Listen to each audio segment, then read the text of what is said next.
Assalamualaikum warahmatullahi wabarakatuh. Kami dari kelompok 3, materi manajemen kelas dan pembelajaran akan menjelaskan tentang pengertian manajemen kelas, ruang lingkup manajemen kelas, pendekatan manajemen kelas, prinsip manajemen kelas, pengertian pembelajaran, tujuan manajemen pembelajaran, standar proses manajemen pembelajaran. Oke, selanjutnya akan dijelaskan oleh teman saya. Pengertian manajemen kelas merupakan usaha yang diarahkan untuk menciptakan kondisi kelas atau suasana pembelajaran yang dinamis dan kondusif agar pembelajaran menjadi efektif dan efisien. Usaha tersebut berupa penyiapan bahan ajar, penyiapan sarana dan alat peraga, serta pengaturan ruang belajar. Jadi, manajemen kelas ini tuh usaha untuk menciptakan suasana belajar sesuai dengan apa yang diharapkan dan dapat mengendalikannya apabila terjadi gangguan. Selanjutnya ada ruang lingkup manajemen kelas. Nah, secara garis besar ada dua ruang lingkup dalam manajemen kelas. Yang pertama itu ada pengaturan peserta didik dan yang kedua ada pengaturan ruang kelas.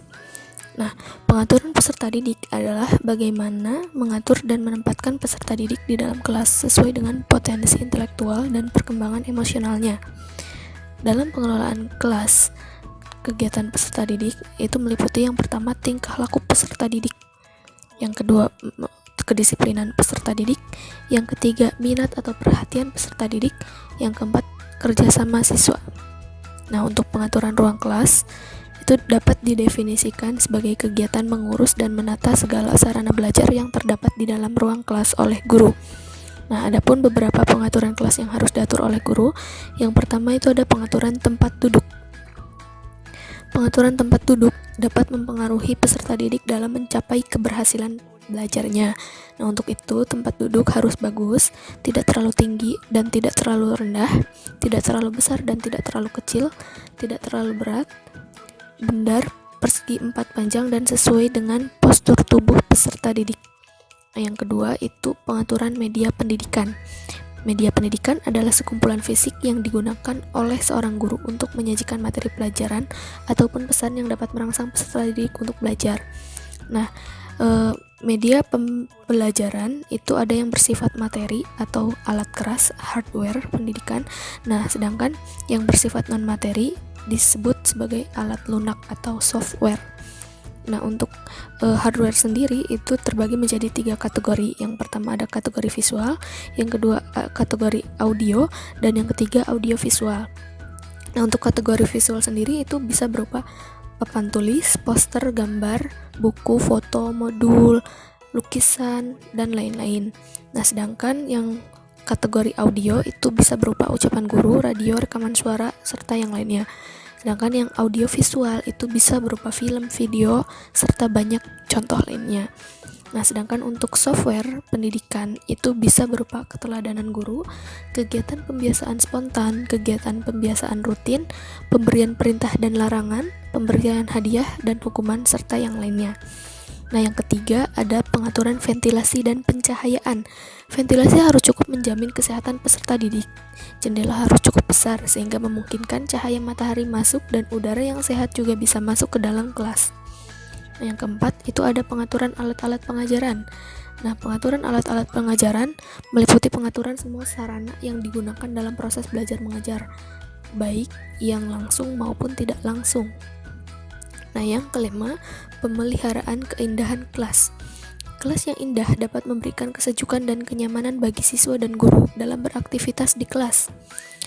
Keindahan kelas perlu ditata sedemikian rupa sehingga dapat memberikan pemandangan yang indah. Nah, kebersihan kelas merupakan salah satu faktor untuk menentukan proses belajar mengajar di kelas. Nah, untuk menjaga kebersihan kelas sendiri perlu dibuat pengaturan jadwal siswa untuk melakukan kegiatan-kegiatan membersihkan kelas setiap hari. Pendekatan manajemen kelas. Yang pertama, pendekatan kekuasaan. Di dalam kelas, ada kekuasaan dan norma yang mengikat untuk ditaati anggota kelas yang menuntut murid-muridnya untuk mentaatinya. Kedua, pendekatan ancaman. Guru memberikan ancaman yang bersifat mendidik dilakukan hanya ketika kondisi kelas benar-benar tidak dapat dikendalikan. Ketiga, pendekatan kebebasan. Guru jangan membuat ketentuan yang terlalu ketat yang karenanya dapat mengekang kebebasan peserta didik untuk mengembangkan imajinasi dan kreativitasnya. Yang keempat, pendekatan resep. Guru dapat membuat daftar yang dapat menggambarkan apa yang harus dan apa yang tidak boleh dikerjakan oleh guru dalam mereaksi semua masalah atau situasi yang terjadi di kelas. Yang kelima, pendekatan pengajaran didasarkan untuk mencegah munculnya masalah tingkah laku murid dan memecahkan masalah itu bila tidak bisa dicegah. Yang keenam, pendekatan perubahan tingkah laku merupakan suatu proses untuk mengubah tingkah laku peserta didik dari yang kurang baik menjadi baik. Ketujuh, pendekatan sosio-emosional. Guru adalah kunci terhadap pembentukan hubungan, suasana emosional, dan hubungan sosial yang positif. Artinya, ada hubungan yang baik dan positif, baik itu antara guru dengan peserta didik atau antara peserta didik dengan peserta didik. Yang terakhir, pendekatan elektis merupakan usaha untuk menggunakan berbagai macam pendekatan yang memiliki potensi untuk dapat menciptakan kegiatan pembelajaran yang dapat berjalan secara efektif dan efisien. Untuk selanjutnya itu ada prinsip-prinsip manajemen kelas. Nah, dalam memanage kelas, terdapat beberapa prinsip yang harus diperhatikan sebagai prasyarat untuk menciptakan suatu model pembelajaran yang efektif dan efisien. Prinsip-prinsip manajemen kelas tersebut adalah, yang pertama ada prinsip kesiapan atau kita sebut readiness. Nah, kesiapan belajar adalah kematangan dan pertumbuhan fisik, psikis, intelijensi, latar belakang pengalaman, hasil belajar, motivasi, persepsi, dan faktor-faktor lain yang memungkinkan seseorang dapat belajar. Yang kedua itu ada prinsip motivasi atau motivation. Motivasi adalah tenaga pendorong atau penarik yang menyebabkan adanya tingkah laku ke arah suatu tujuan tertentu. Yang ketiga ada prinsip perhatian. Perhatian merupakan suatu strategi kognitif yang mencakup 4 keterampilan, yaitu berorientasi pada suatu masalah, meninjau sepintas isi masalah, memusatkan diri terhadap aspek-aspek yang relevan, dan mengesampingkan stimuli yang tidak relevan. Yang keempat ada prinsip persepsi. Nah, secara umum yang perlu diperhatikan dalam menggunakan prinsip persepsi adalah, yang pertama, makin baik persepsi mengenai sesuatu, maka makin mudah peserta didik dalam mengingat sesuatu tersebut. Yang kedua, dalam pembelajaran perlu dihindari persepsi yang salah karena hal ini akan memberikan pengertian yang salah pula pada peserta didik tentang apa yang dipelajari.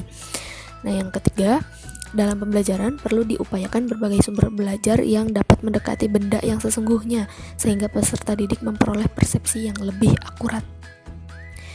Selanjutnya ada prinsip retensi. Retensi adalah apa yang tertinggal dan dapat diingat kembali setelah seseorang mempelajari sesuatu. Dengan retensi, membuat apa yang dipelajari dapat bertahan atau tertinggal lebih lama dalam struktur kognitif dan dapat diingat kembali jika diperlukan. Yang keenam, ada prinsip transfer. Transfer merupakan suatu proses di mana sesuatu yang pernah dipelajari dapat memengaruhi proses dalam mempelajari sesuatu yang baru. Maksudnya adalah transfer berarti pengaitan pengetahuan yang sudah dipelajari dengan pengetahuan yang baru dipelajari. Pengertian manajemen pembelajaran. Di sini ada pengertian dalam arti luas dan dalam arti sempit. Berpijak pada konsep manajemen pembelajaran tersebut, maka konsep manajemen pembelajaran dapat diartikan proses mengelola yang meliputi kegiatan perencanaan, pengorganisasian, pengendalian, dan pengevaluasian kegiatan yang berkaitan dengan proses membelajarkan si pembelajar dengan mengikutsertakan berbagai faktor di dalamnya guna mencapai tujuan. Tujuan pokok manajemen pembelajaran adalah untuk memperoleh teknik dan metode sebaik-baiknya sehingga sumber-sumber yang terdapat seperti tenaga, dana, fasilitas, materi maupun spiritual guna mencapai tujuan pembelajaran yang efisien dan efektif. Tujuan manajemen pendidikan erat kaitannya dengan tujuan pendidikan secara umum karena manajemen pendidikan hakikatnya merupakan alat untuk mencapai tujuan pendidikan secara optimal. Selanjutnya, standar proses manajemen pembelajaran.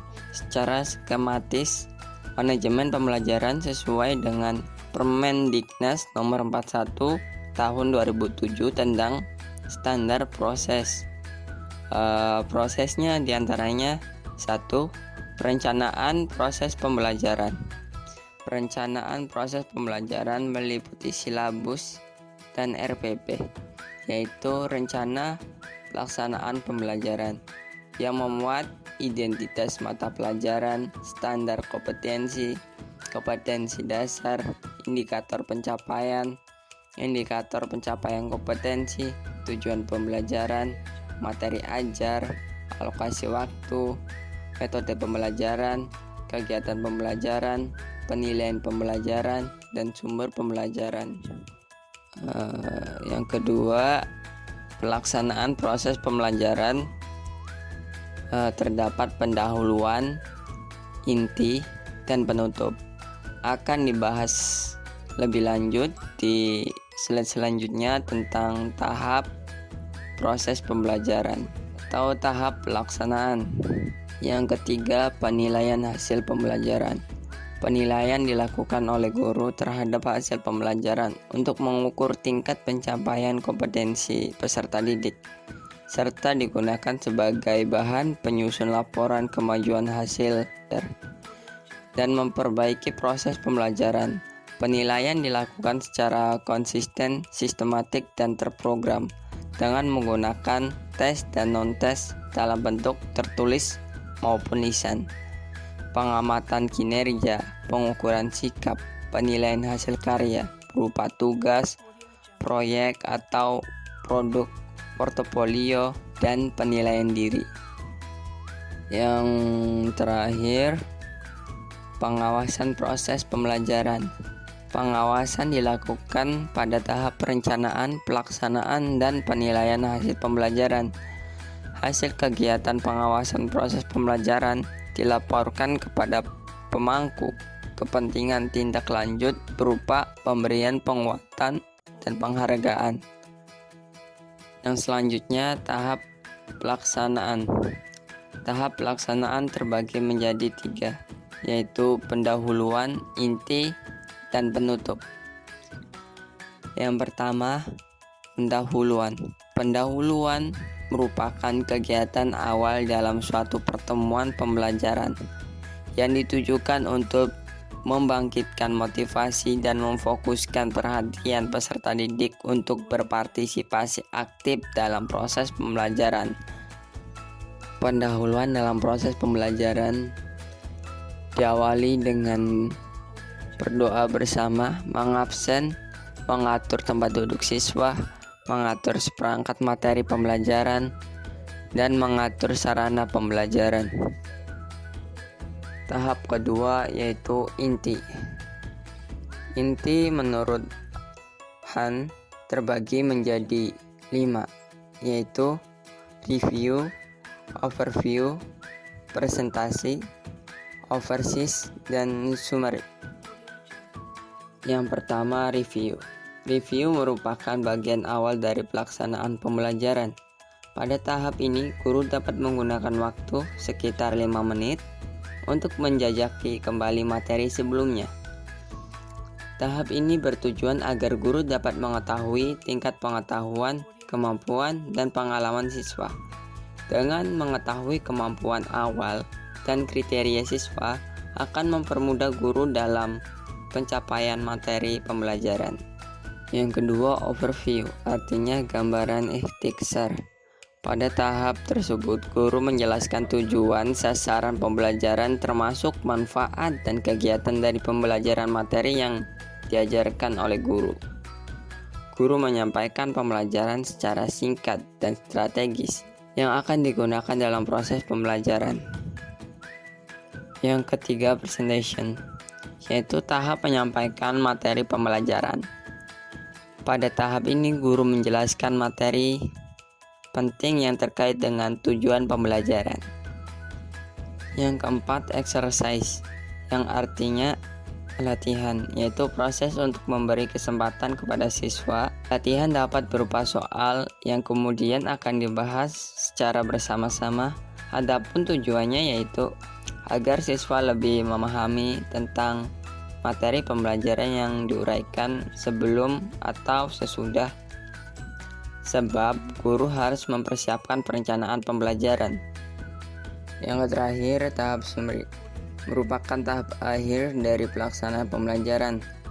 Dalam tahap ini, guru menyimpulkan dari materi-materi yang dipelajari pada hari itu. Dalam hal ini menyimpulkan hasil dari diskusi yang dilaksanakan siswa. Bagian tersebut sering diabaikan guru karena kesibukan presentasi. Bahkan guru tidak pernah membuat kesimpulan dari apa yang mereka ajarkan. Padahal kesimpulan sangat dibutuhkan oleh siswa untuk memperkuat ingatan mereka. Sekian presentasi dari kami. Wassalamualaikum warahmatullahi wabarakatuh.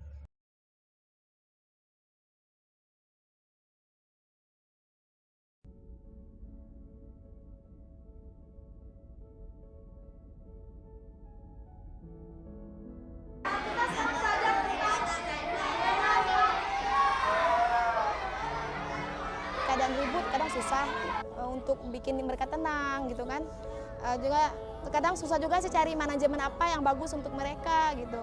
Ilmu juga nggak banyak, terbatas gitu kan. Jadi mereka sering kurang terkontrol, manajemen kelasnya nggak bagus. Tidak enak, suka marah-marah, suka ribut-ribut waktu Ibu Alfadenim sedang bicara.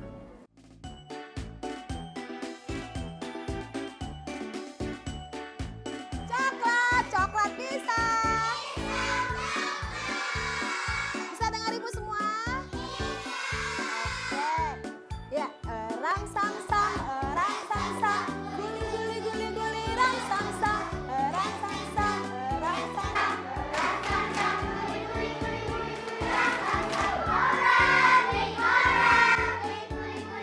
Nah, jadi ketika saya mau mengobrol dengan anak-anak itu pakai teknik pendekatan memanusiakan hubungan tadi.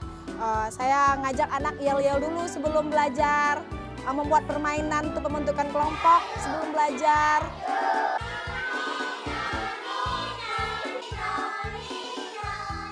Oh kawan semua, kita nah biasanya protes itu siapa yang bikin? Sekolah. Anak diajak berdiskusi, membuat diskusi asik, mereka terlibat dalam pembelajaran. Jadi anak-anak tidak bosan. Jadi mereka setelah saya laksanakan itu secara berkala, tiap hari bertukar, yang lainnya juga bertukar, permainan juga bertukar, mereka asik.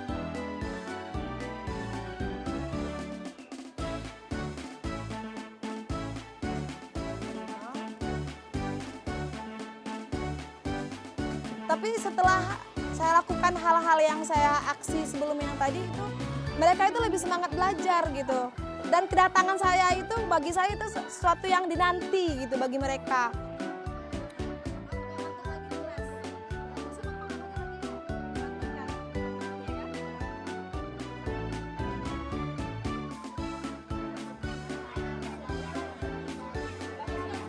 enak belajarnya karena kita belajar sering bermain, board game, bermain pos-pos, angkat-angkat pisang.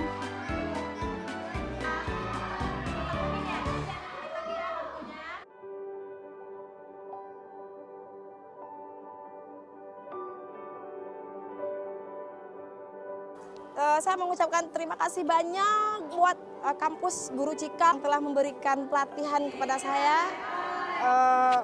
sebagai guru yang bisa memanusiakan hubungan, guru yang mengerti dan memahami murid.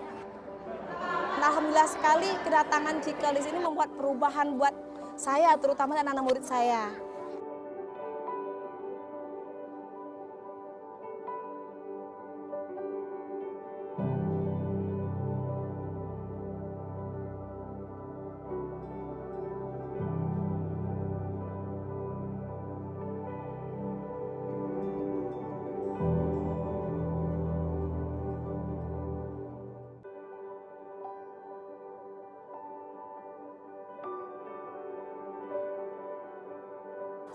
Saya mengucapkan terima kasih banyak buat kampus Guru Cika yang telah memberikan pelatihan kepada saya sebagai guru yang bisa memanusiakan hubungan, guru yang mengerti dan memahami murid. Nah, alhamdulillah sekali kedatangan Cikal di sini membuat perubahan buat saya, terutama anak-anak murid saya.